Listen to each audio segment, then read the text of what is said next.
mai nana, o au mai me tau. Ko tau ki programa tau tole koni, no au pito pei. Kore peke tau I ping, ko ngāki pe. Ai pia tau pastartar, ko mea hene tau mā whalarangi. Tau kua monga ai peke ko miki ngā ue. Ai kore tutuku wāhenga pea, kone maa pe koia, tau kamata rewa ai tau programa koni mālo.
Ahora ya voy para Ewo, kama tadi orang tahu,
Malo.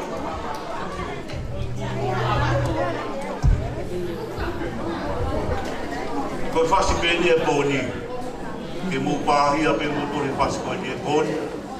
Ta ko fam ke pe ngamari ko ni. Ka fe fa falang lagi. Ke me amai ko no me anga.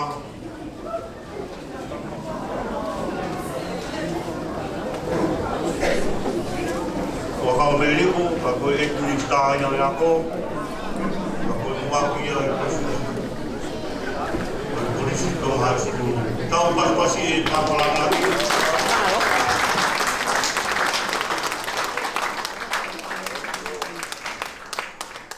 Mawe mulai pergi kau kita tak main, tak sama tak tahu kalau lama kau ni.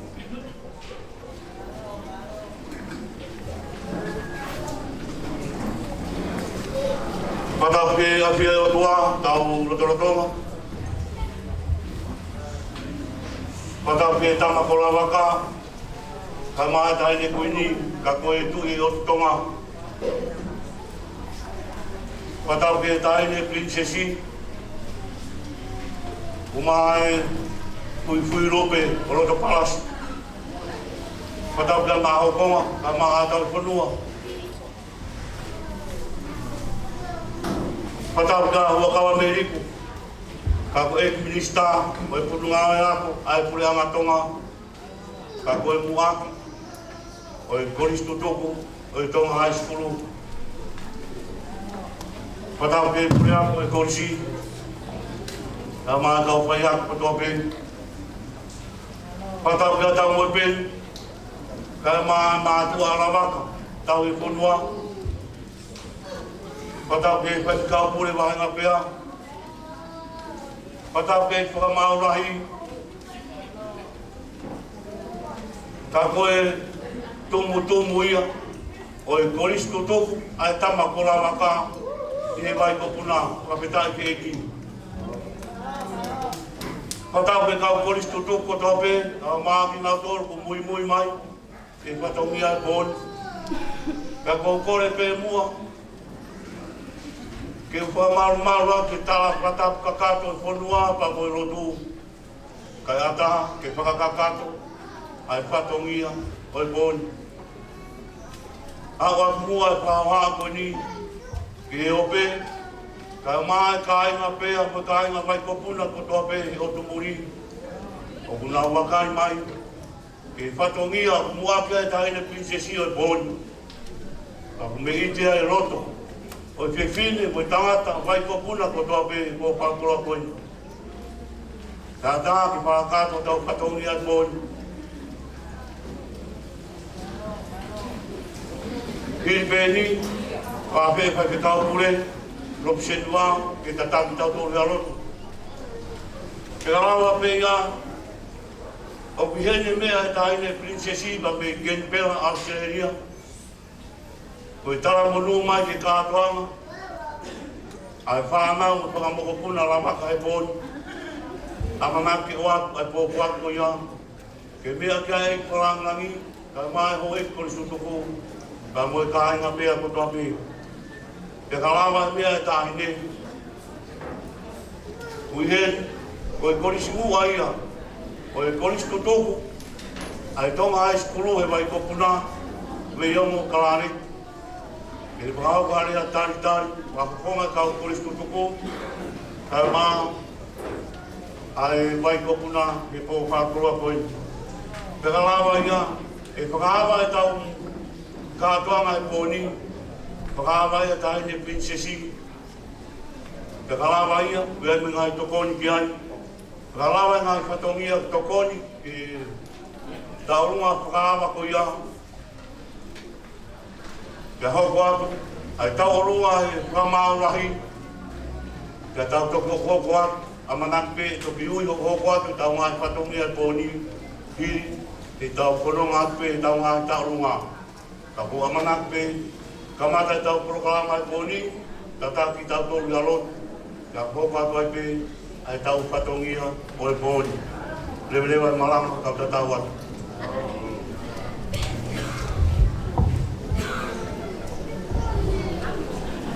Taulo.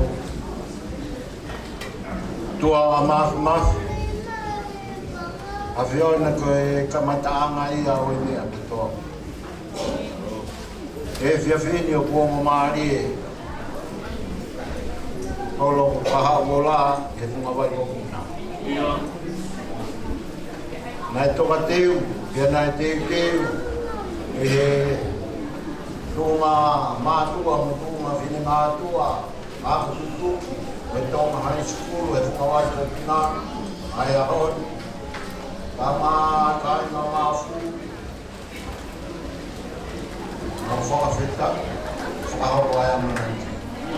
Mea mai alo tāmaki, ka whakamari e, ai loto mo lau mari e o i pōni. Mea mai ai whakalangangi, wakawamiri, Kakon minista ko ito ang tonga. Kang mga kaupolis tutuk.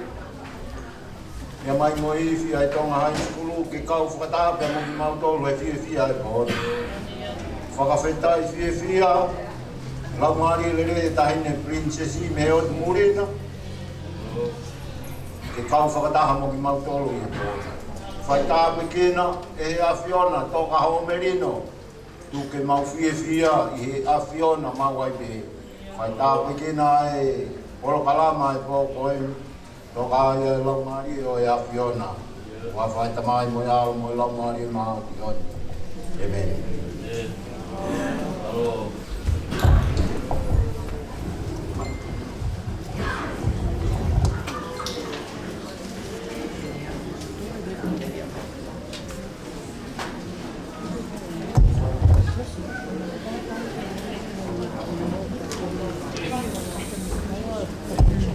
Tau tartar pe ke popoa.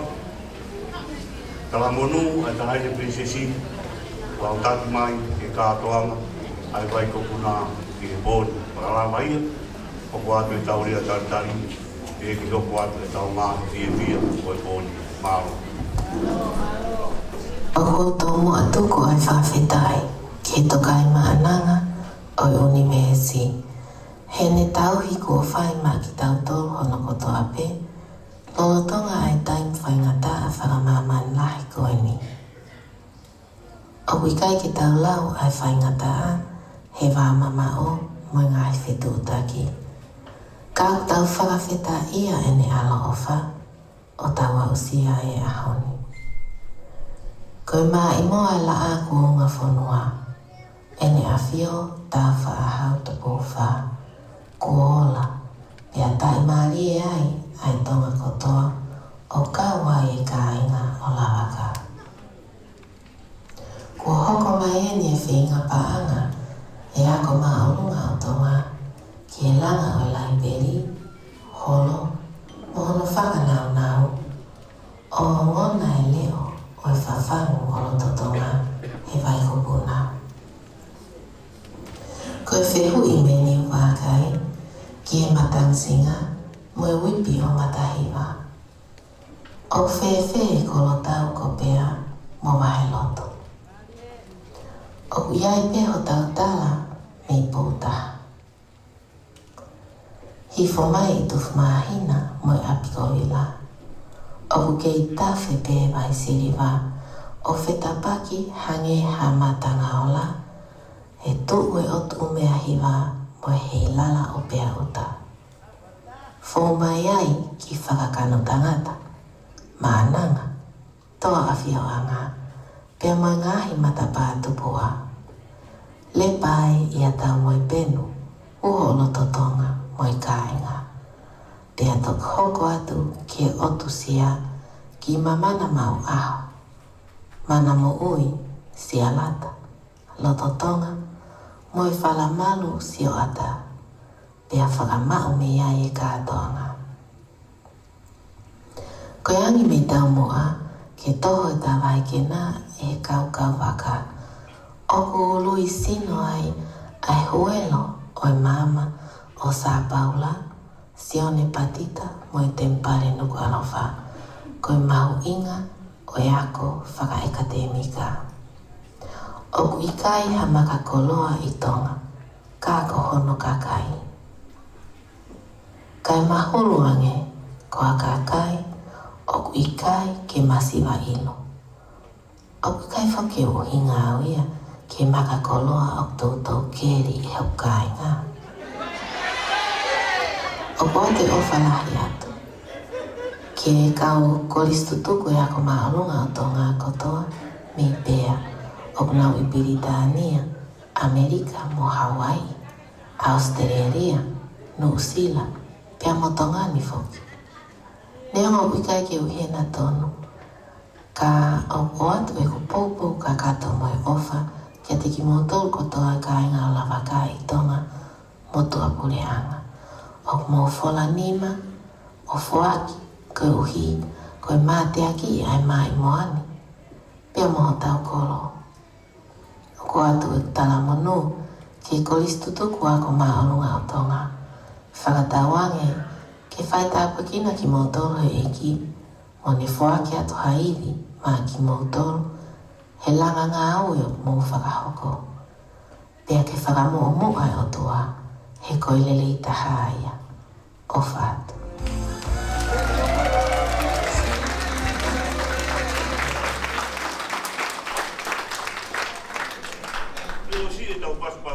Pas ke le olang.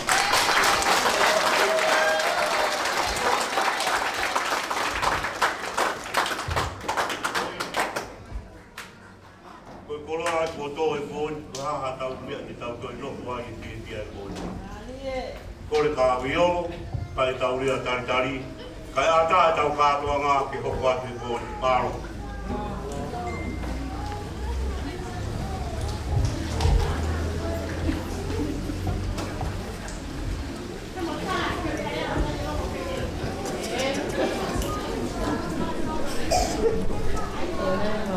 Kole ke o whatap ke o toa maaf. Ai a kua viu pa whakalewele e wahau me ese o tau iai. Tapu ki ala waka. Koe tui au i he talo ni. Tapu ke tahine kuini, na nasi pautua. Tapu ke tahine princesi, la tofu i peka mata tua. Koe pataloni ai tau tupu. Tawai ke na vai kopuna. Tau ke ik minister ako ta hua kama meli. Koe Palestina o ko listu tupu funga fai mata. Ta foki kia. Na konga. Ta muepen mohantau fonua. Tap ke e fuma lahi Elizabeth lang pe ke si ole o Robert Helmut o isu tu ke ai ko kuna tu ke mo aya ko nga wa e puranga tap ko ke fa ficar na de tap falang mari ki tanto ye jafi fa ficar se as coisas na São Paulo. Tau ke ofisa kolo, oia ese tuan, falon sa parla. Tau foke kure ako, kau maase di kau nawe. Tau ke poslio, oa polis tutufu, oa funga pai mata. Tau foke ngana tua, kau maagi nau tole kau tangata eki. Kau nau foka malmawe tanu ae fonua. Kate kau polis tutup ko toape, kau mahal polis loro tonga. Kai ata mo fini mo tuan, ke fahau ko e fakamia tagdal, ko hi ko ka tuan malan, ko e fenga paanga. Ko ya ko loro tonga i tonga high school.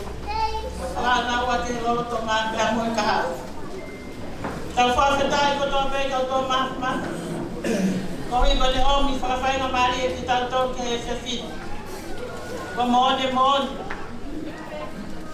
Ko ne whakatuuta ki tātou. Ko hi ko whatongia nai whamohi mei uru.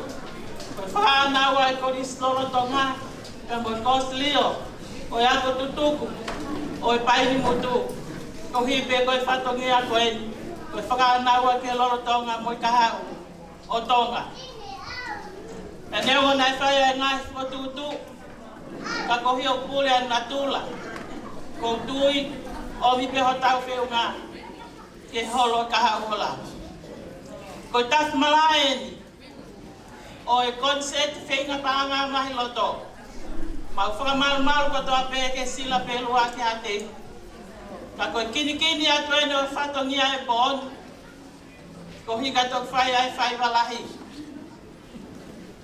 Ko pea, lo mai viti, pea mo togo mololo.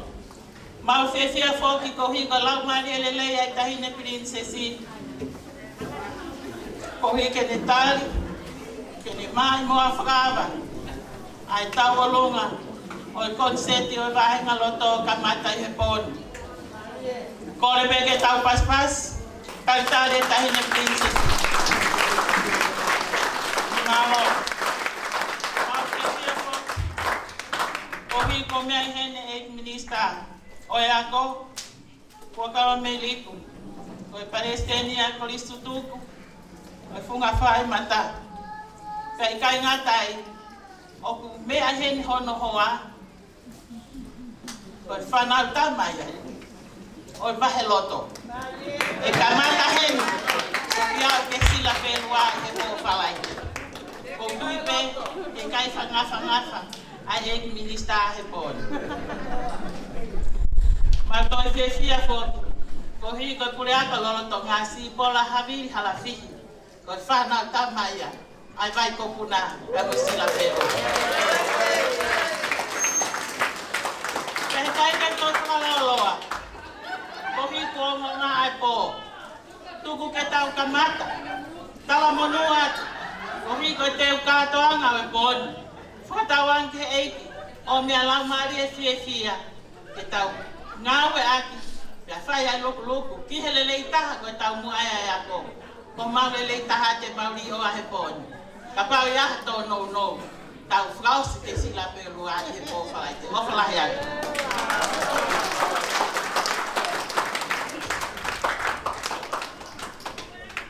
Malo, kai ki tau toi whakaloroa. O hata whanga, o e mahi mua whanga mai tau koise te poni, o maha uia mei toa, Susana, o ne maha upe, kātak mai. Tau toi pas ko e mahi mua whanga mai poni, o e maha uia mei toa.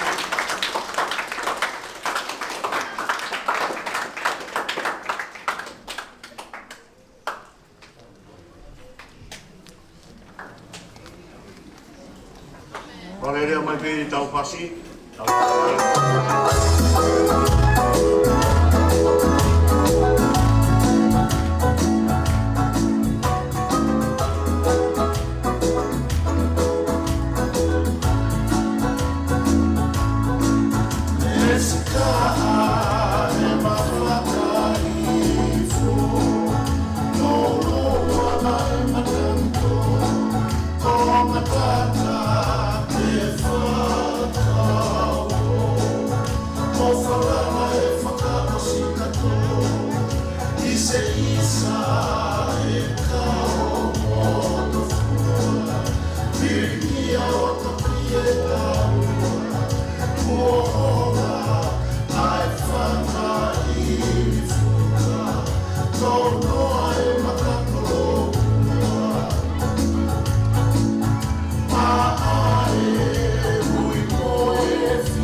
Te e kea e nā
whakaweta ki e. Ko e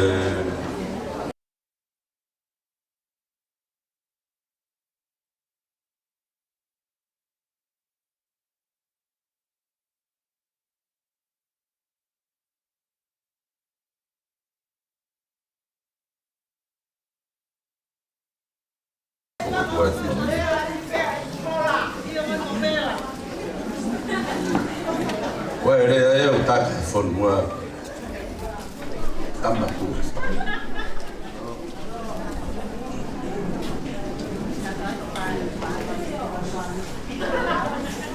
Ko whakotua di mua kwani. Ko e matanges mau mea whao pia ki. Ko tanga eni, ko tau pingonga eni ki. He ofisina vai o mau na habe ofisina vai feao na Maria bo feao mo tiolo o ia tai na no ofisina no mo fo e to boa que é ideal, vamos fazer uma que é boni, o que é mau me fo pe aqui, coi vi coi fa tong ia que ai de cuini, coi mai mo no, tá mo hedi ko fa mo ko no ma to vai.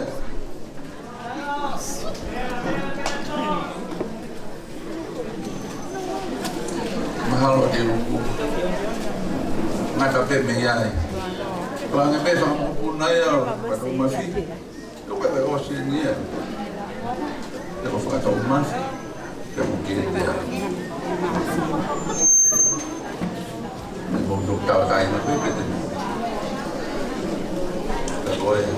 Kalau maupun naya no bayar, kenapa itu nggak ketemunya? Ya, porque é uma coisa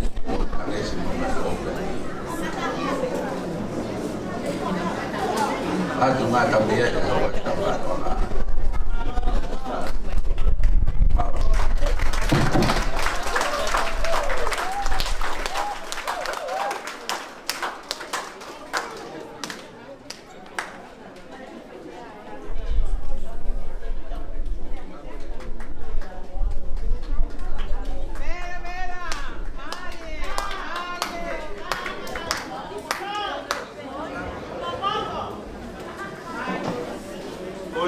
tahi te tarua, whaponga mai mua e tahi te princesi. Ko lupe tea sa pas mai. Uru ki lupe tea sa pas mai. Uru ki lupe tea sa. Whaponga mai mua mawa. O e konche.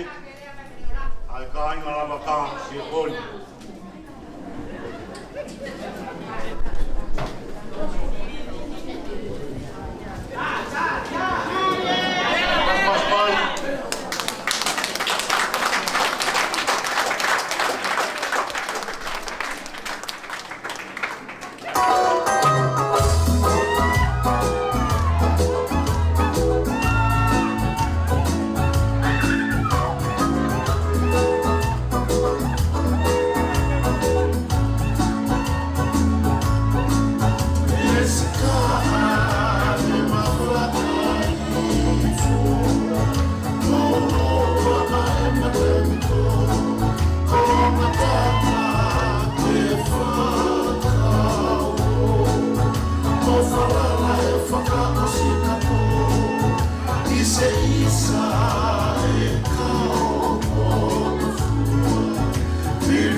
Teki o e mai moa taine prinsesi. Panga ua mano, panga ua iau.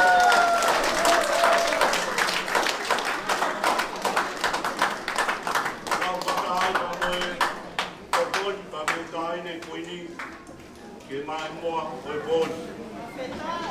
O kiheri pe, pia moe patongia, ko e lango pe ke patongia, o e mai mua pukava o e poni. O mau pe tahini, o pe pao ko e nā mua patongia ko e ni, te ai pia mau ko e pasi. O e kau pataha pe ia he mai mua pukava e tau mai mua e poni. Malo. Whakatoro atu hua kapa me liku, ko e Eiki Mista, kai ata ke whakahoka atua e ki patongia koe ni, ko e ti whanau pe, whakauhi, kai o mai ngahi kupu te kauaki, o nau fie lango, ki he whakameite, whakaawa, ai tahine perimise si he pōni, ko Ruth David Soli tō mua, ko e kapteni e tonga high school he taha hiva whā. Ia ko e toke tā filosefa, kune whaiwhatomia he universito o take i Musila.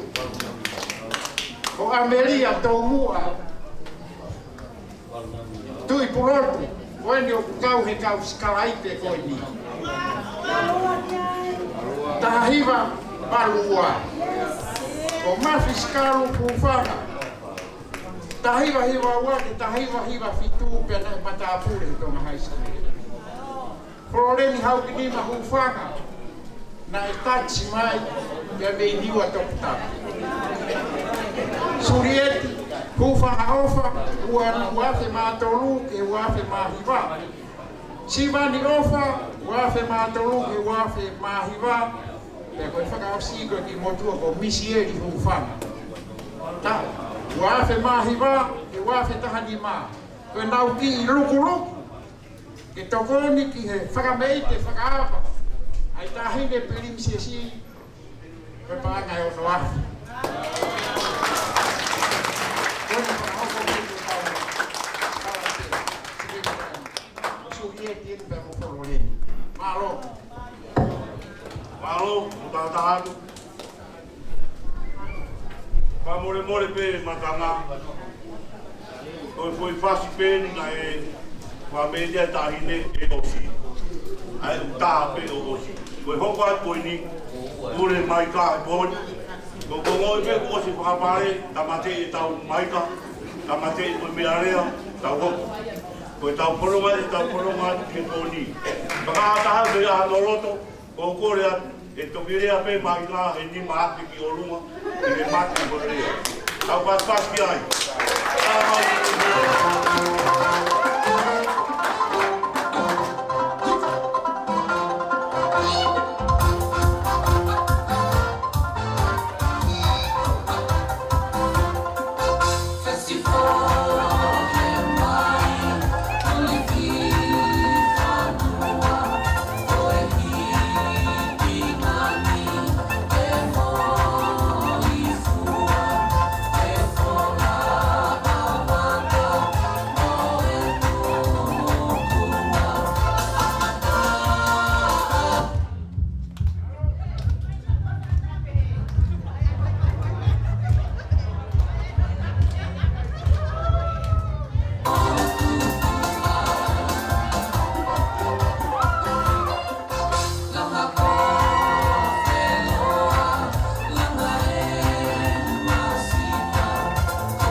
Ko tauru ngai a e ka mau polisi o isa petlang.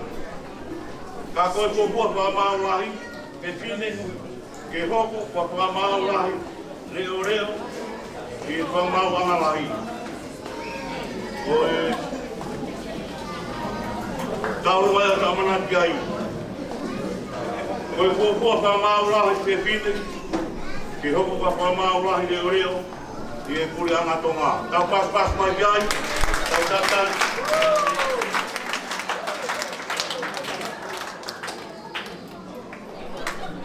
O isapet langi, o tahu malu.